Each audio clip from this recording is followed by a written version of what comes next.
काय मंडळी, पाऊस पडतोय की नाही? आमच्या इथे भरपूर पाऊस पडतोय आणि मला आता आठवलं की कांदा भजी आणि चहाचं बेत करूया. तर इथे मी मस्त असा कांदा लांबट लांबट कापला आणि त्याला असा मोकळा मोकळा केला. कांदा मोकळा होतोय तर मीठ टाकून ठेवलेलं 10 मिनटं.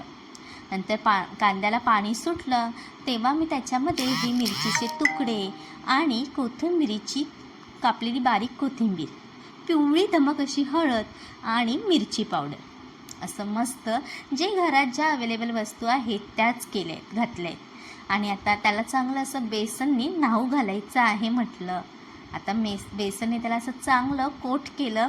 जेवढा कांदा ओला आहे तेवढंच ते बेसन टाकायचं आहे. अति कोरडंही करायचं नाही. बस बघा तुम्ही असंच करायचं आहे हां. आणि आता ही भजी गरम गरम तेलात सोडायची. आता तुम्हीच सांगा बरं, ही खेकडा भजी आहे का कांदा भजी आहे? आणि तुम्ही ते तुमचं ठरवा. आता बाबा काय नाही काय नावं ठेवलेलीच असतात. खेकडा भजी, कुरकुरीत अशी खेकडा भजी. आता मी तर म्हणते याला कांदाच भजी, पण तुम्ही तुमचं ठरवा. आता त्याला मस्त असं पलटून घ्यायचं आहे. हे बघा असं. आणि अशी कुरकुरीत झालेली ना भजी काय सांगू तुम्हाला. कलर चांगला सोनेरी कलर येईपर्यंत त्याला असं तळून घ्यायची आहे.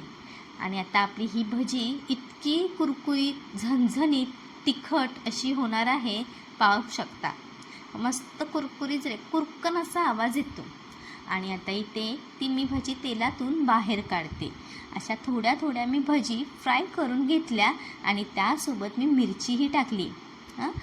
आता असं थोडं बॅचमध्ये केली. आणि आता इथे मस्त काळा हा चहा बनवला गरमागरम मस्त अद्रक टाकून. आणि बाजूला चहा मला जास्त हवा होता, पण इथे माझे मिस्टर मला थोडासाच घे.